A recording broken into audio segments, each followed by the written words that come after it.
From Yellowhammer News, this is One Day at a Time, presented by Longleaf Recovery and Wellness. Join me, Laurie Dew, as I speak with industry leaders about the challenges and solutions surrounding substance use disorder and mental health issues facing so many people here in Alabama. Hi, everybody. Welcome back to another episode of One Day at a Time, where we're putting a priority on having important conversations about addiction and mental health in Alabama. I'm your host, Laurie Dew, and I've been in continuous recovery for 17 years. Today's conversation will be focused on substance use prevention in young people. Joining me today to share her experience and insight is Nichole Dawsey, the Deputy Director of the Addiction Prevention Coalition, or APC, here in Birmingham. Hi, Nichole. Hi. It's wonderful to have you here. Thank you for having me. Excited to be here.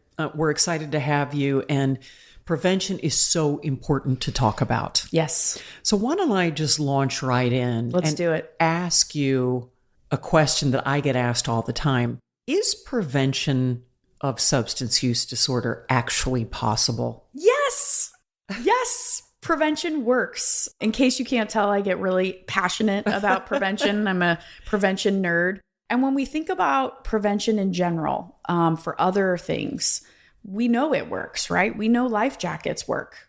We know seatbelts work. We know a healthy diet and exercise work at preventing things like heart disease and skin cancer and all the things, right?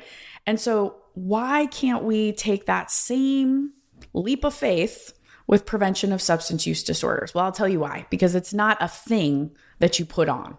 You can't see it. It's not tangible.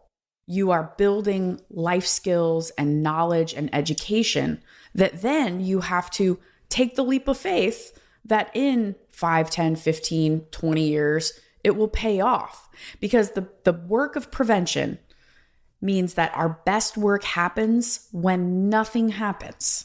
Meaning that when substance use prevention works, kiddos aren't sneaking in at 2 a.m. with alcohol in their breath. Emergency rooms aren't overrun with overdoses. Principals' offices aren't teeming with kids who got in trouble vaping in the school bathroom. Prevention works when nothing happens. But there's nothing you can put on. There's no life jacket. There's no sunscreen. There's nothing like that you can put on. Instead, you're really building it from the inside out. And that's why it works. Yes. Because it comes from within. It's the internal assets. It's that internal strength. Some people call it resiliency. Some people call it the chutzpah. Everybody's got their thing, right? But what it is it's that internal strength and resilience that helps you stay strong, guide you in making healthy decisions. By the way, it does not mean perfection. We're not expecting perfection. Meaning on the part of parents and teachers. Or on the part of kids. Right. No, there's nobody who's making perfect decisions all the time. And so at APC and in the world of prevention, we don't talk about good and bad and right and wrong. It's healthy, less healthy, risky, less risky, harmful, less harmful. We're not making judgments here because no person and certainly no kid is perfect. I wasn't. I would bet you weren't, right? Oh, I was perfect. Yes. Excuse me. That's present company excluded. Yes, that's why I ended up developing alcoholism. Yes, because I was perfect. But you and I were talking earlier and you said that prevention is misunderstood. Mm-hmm. What did you mean by that? Prevention is not sexy. No, it's not. It's not. It's underfunded and it is misunderstood because it takes the long game.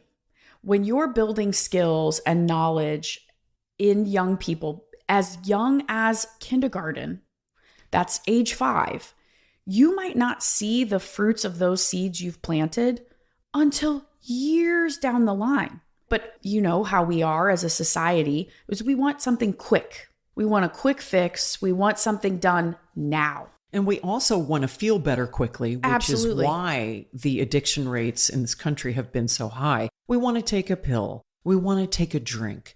We want to do a line of cocaine. Kids want to vape. They want to use THC. They want to feel better fast. Mm-hmm. But as we know, you cannot just snap your fingers and make it change or make it go away. Right. And it doesn't happen overnight. Right. Which means it can't be, quote unquote, fixed overnight. And that's why prevention begins, again, at age pre-K, kindergarten, because you're building those blocks. Here's what I like to say.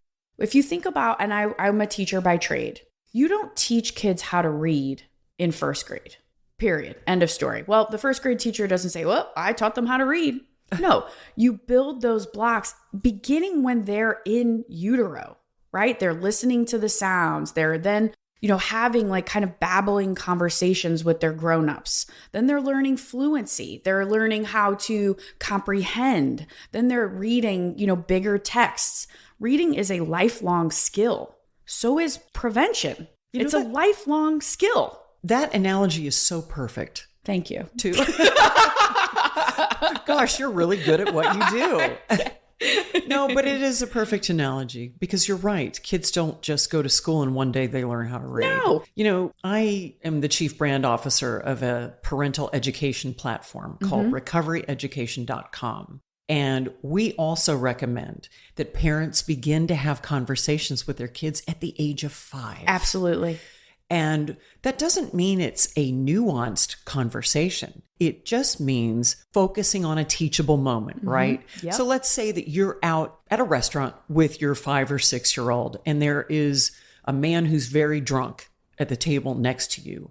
And your child says, Mommy, why is that person acting funny? It's about you saying, well, they have had too much alcohol and you have to be an adult. In fact, you have to be 21 before you can have And alcohol. how many more birthdays until you're 21? And then Right. you turn it into a math little lesson also.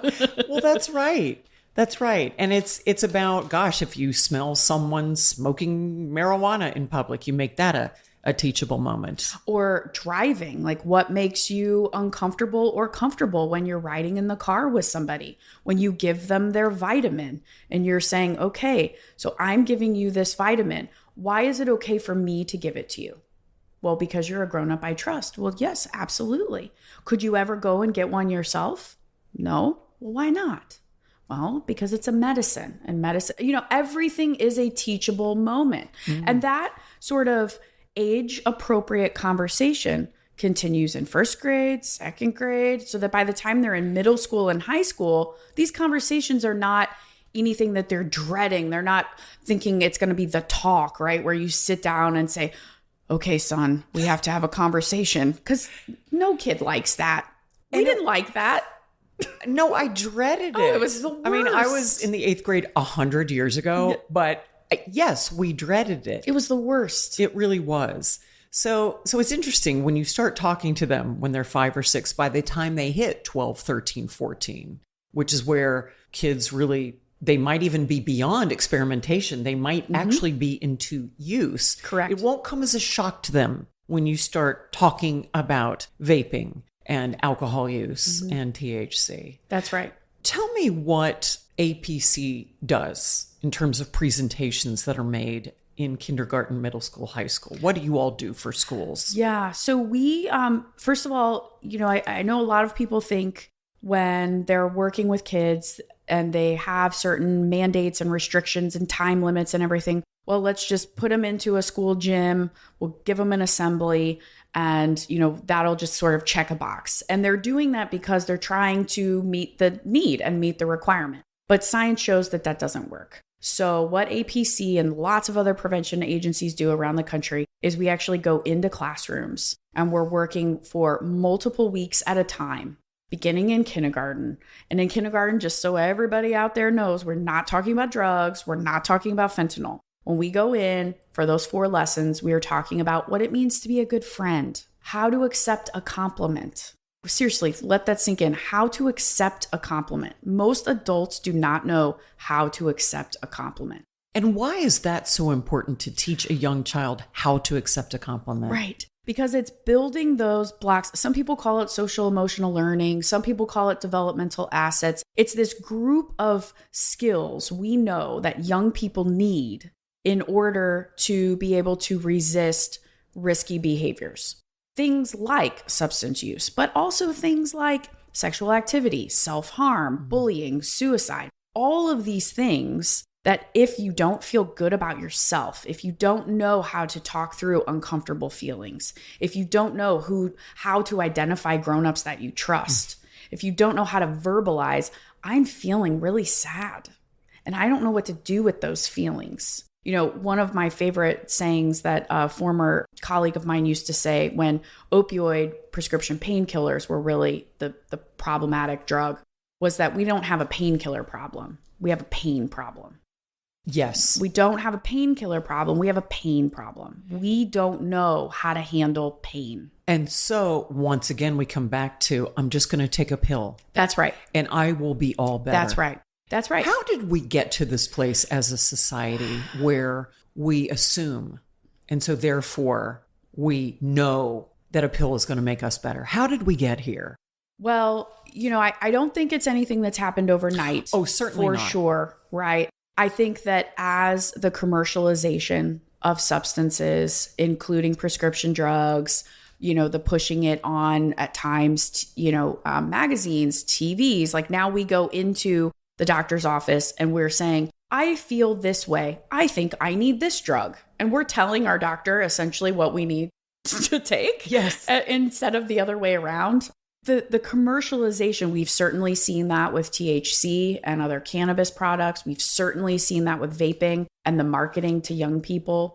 That's why beginning the conversations like APC does in kindergarten, where we can start to build those skills, those refusal skills, beyond just say no, yes. Right? Because you can say no and then they're going to follow up and say, well, why not? Well, and also if we go back to Nancy Reagan 40 years ago Sure. with her whole campaign of just say no, it didn't work. It did not work. It was a waste of billions of dollars. It was a scare tactic. It was a scare tactic that failed colossally. And kids, you know, I'm a former middle school teacher. Kids can see a phony from a mile away. And now they have phones at their fingertips.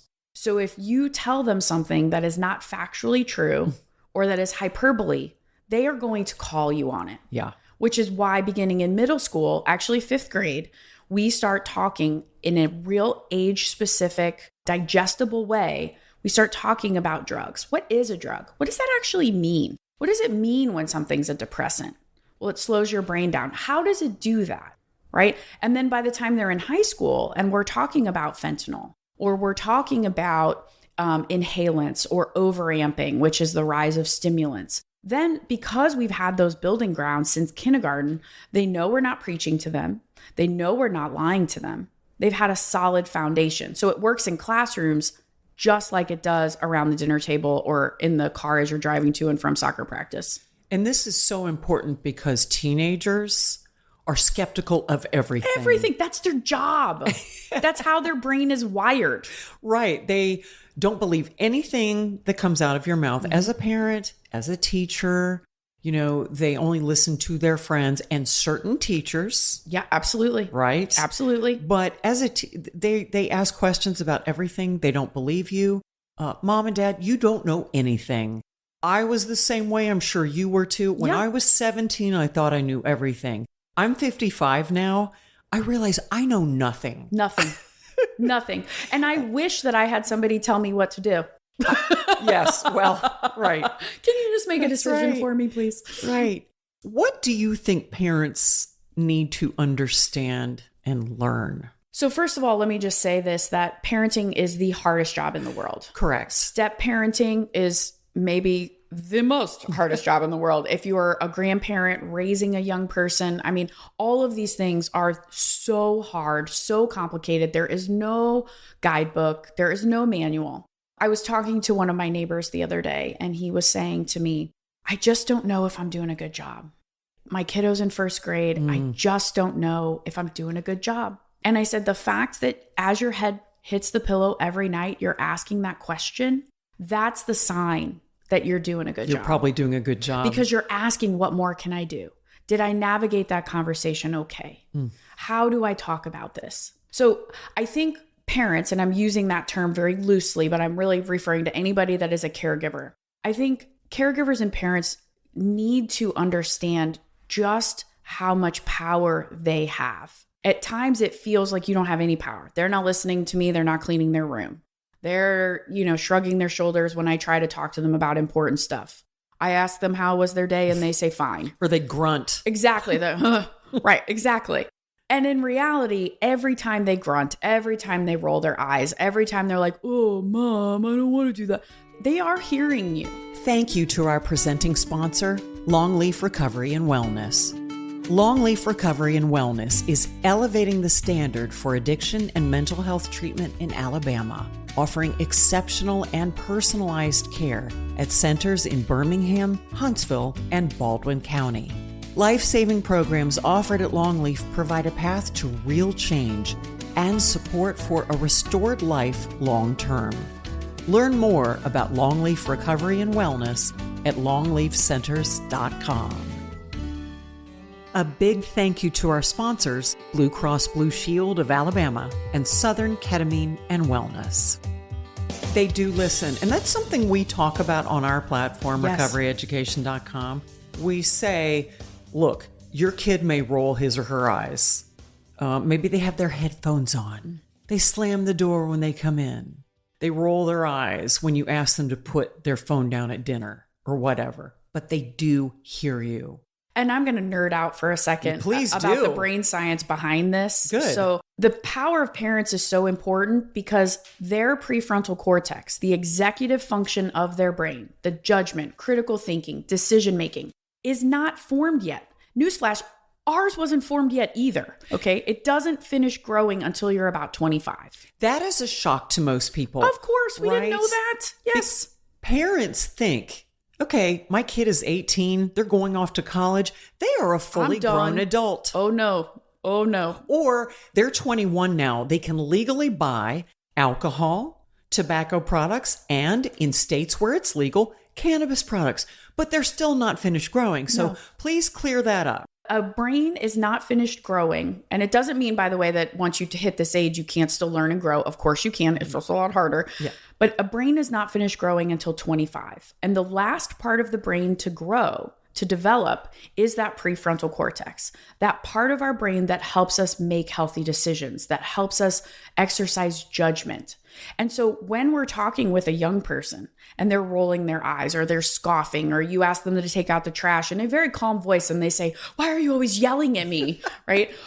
Their brain is leading with the amygdala, which the amygdala is the part of the brain right in the center of the brain. It's just kind of shaped like an almond. And that's the part that leads with fear and emotion. Yes. That's why they're acting on things. That's why sometimes you'll have a 13-year-old that just has an explosion and then later goes, I don't know why I acted that way. Mm-hmm.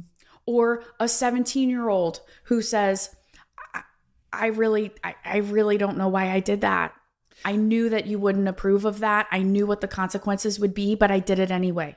They're leading with their amygdala. And so it's our job as adults to be that prefrontal cortex until theirs is fully developed. Right.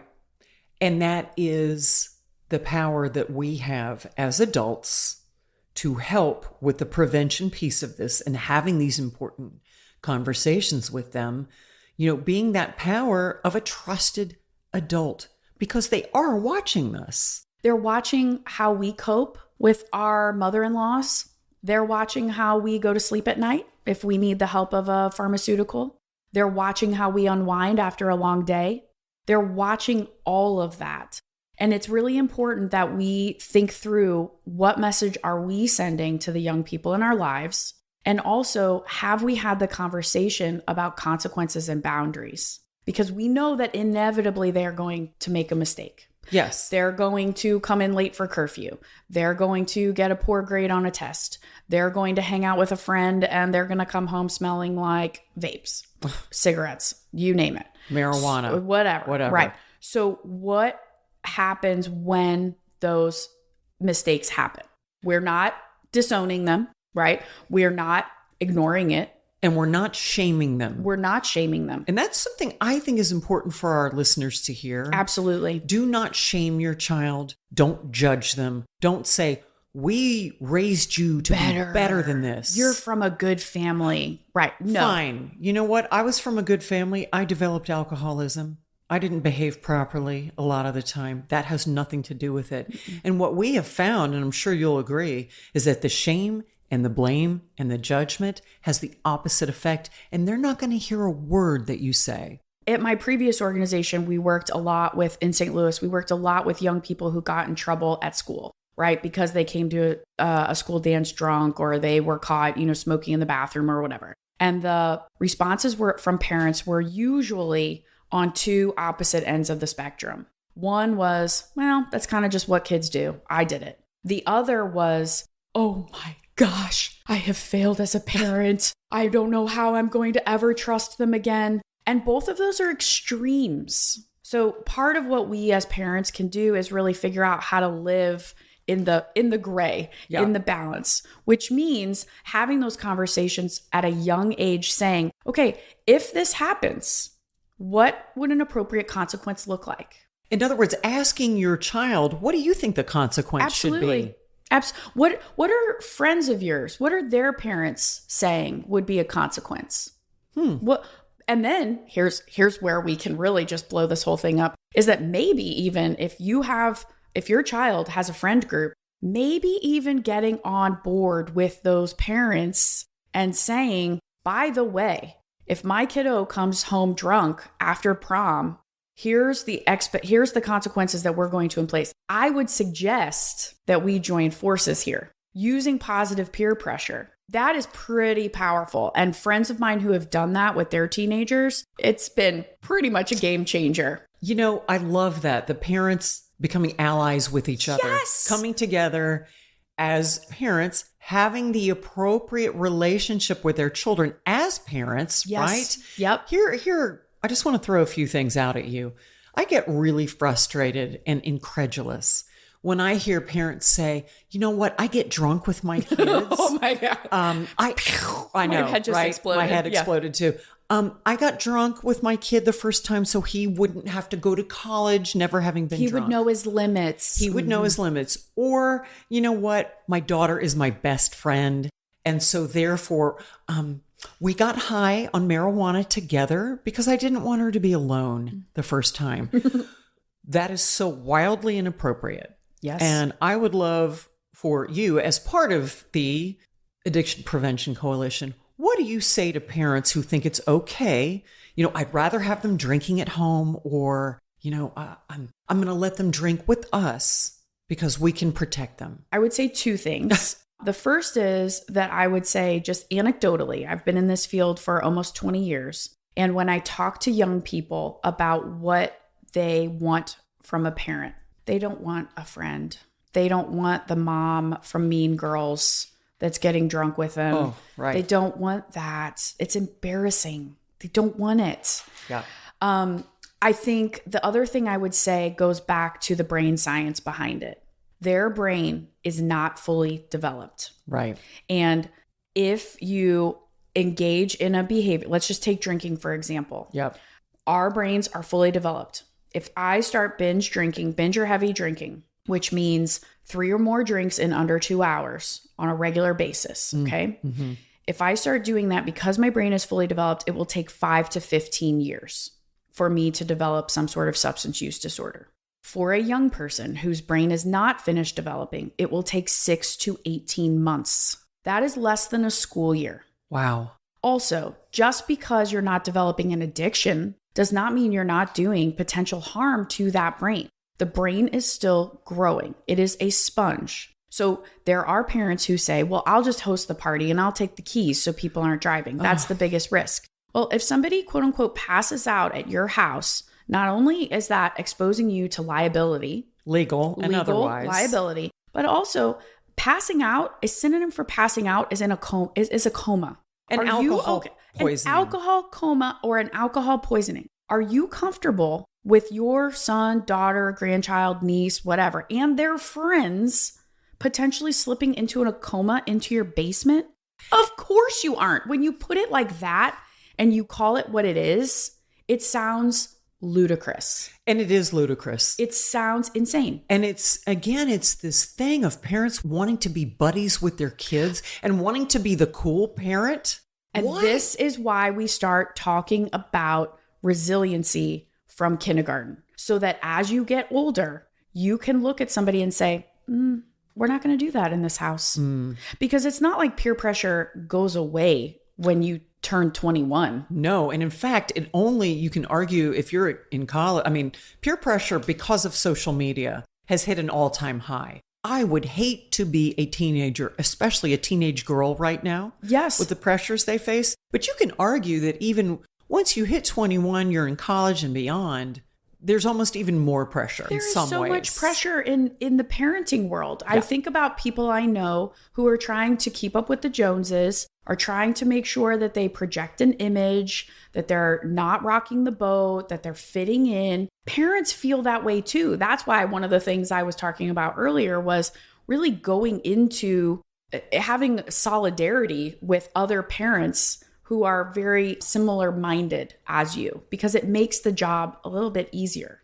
I would assume it would be difficult to change. Is it hard to change another parent's mind if they are of the mindset, hey, I'm going to let the kids drink in my house? Should you even go there with that parent? I go there all the time. Okay. And how do you approach them? First of all, I think it's just making sure that you know where your kids are. There are, certain questions that you can ask before they even go to that person's house. Like, what adults will be there? Do I know these adults? Like what adults will be there? Is there going to be drinking? How do we know there's not going to be drinking? How are people going to get home safe? All of these things. I think that it's just like you're asking the questions of the children. You're also asking the questions of the adults too. It's not uncommon for me to call you up and say, hey, so you're hosting a party tonight. You're going to be there the entire time? Will you be checking in the basement, or are the kids going to just kind of get to do their own thing? Mm-hmm. Like, what is that going to look like? Help me walk me through that. Yeah. One other thing that I also think is important is making sure that the parent is available to pick the child up, or get the Uber app on your kid's phone and pay for it. I know some parents are thinking, no, I'll just go pick them up. But I guess this is me living in New York City for so long. And, my son was of that age where we would put him in an Uber if he felt like he had a beer or something and couldn't take the subway home. Do you think that's a good idea? I think that's a much better option than the kiddo driving intoxicated. Oh, right. Yeah. And so that's where we start to really think about this idea of harm reduction, where we don't want, in that case, that really goes from the world of prevention to now we know something has happened. We want to make sure that their harm is reduced as much as possible. And we then the next morning are probably going to have a conversation about that. Yes. About why we chose to have them have an Uber, about how we feel that potentially that they have broken a house rule. That will happen when everybody's sober and calm the next morning, and that cooler heads will prevail. But I just want to say real quick, you had asked, how do you have these tough conversations with parents? Many times I will ask, is your liquor cabinet locked up? It really should be. And people are like, well, why? It's my house. I don't understand that. Well, okay, are your medicines locked up? If not, if they aren't, they should be. If you choose to use cannabis products, are those kept in a locked stash bag? If not, they should be. These are things you want to keep out of reach of a kid. Note to parents listening right now, lock it all up. Everything. Even if you think you've hidden it. You are their prefrontal cortex until theirs is developed. They're going to find that joint. They're going to find the cigarettes. That's their job. They're going to find the booze. They are risk takers. That's right. Their brain is telling them to do that. And it's not an excuse, but it's an explanation. And if we know it, then we can put safeguards in place to keep them safe. Just like when they were little and you put the little switches over the outlets, right? So that they wouldn't stick their fingers in. That's prevention. Yes. You're doing that same kind of prevention now that they're 16 and they're jerks half the time and the other time they're sweethearts and they're just figuring it out and you're helping them figure it out. And Addiction Prevention Coalition helps parents figure that We out. do. My last question for you is Addiction Prevention Coalition sort of sees itself as a partner Yes. in the Birmingham community. How so? So I think we do a couple of things really well. We work with young people, as I've described here, to build those skills. We have some amazing teenagers that we work with who lead efforts in their own schools because many times the messenger is just as important as the message. We're also in community, and we know that there's no one pathway to recovery, no one pathway to treatment. We want people to be healthy, and whatever that looks like. And so we're out in communities, I mentioned the other day, from Roebuck to Rossbridge and everywhere in between, really giving every community member what they need, whether that is Narcan or fentanyl test strips, or whether that's teachable, like talking points for a parent to talk with their young person. And then if there is families that are struggling, because we know that there are, we offer family support groups twice a week, and those are free of charge, that families can come together and talk about what's going on with their young kids or their adult children. And what's the website? The website is apcbham.org. What's that again? apcbham.org. Wonderful. Well, Nichole Dawsey, Deputy Director of the Addiction Prevention Coalition, also known as APC here in Birmingham, thank you so much for joining us today. Thank you so much for the invitation. We really appreciate you taking the time to talk about this all-important issue of prevention and what we adults, parents, caregivers can do to set an example for our kids so that they do not become just another statistic. Thank you for listening to One Day at a Time, a Yellowhammer News podcast presented by Longleaf Recovery and Wellness. Be sure to follow Yellowhammer News on Instagram, Facebook, and X. And follow me, Laurie, on Facebook and Instagram.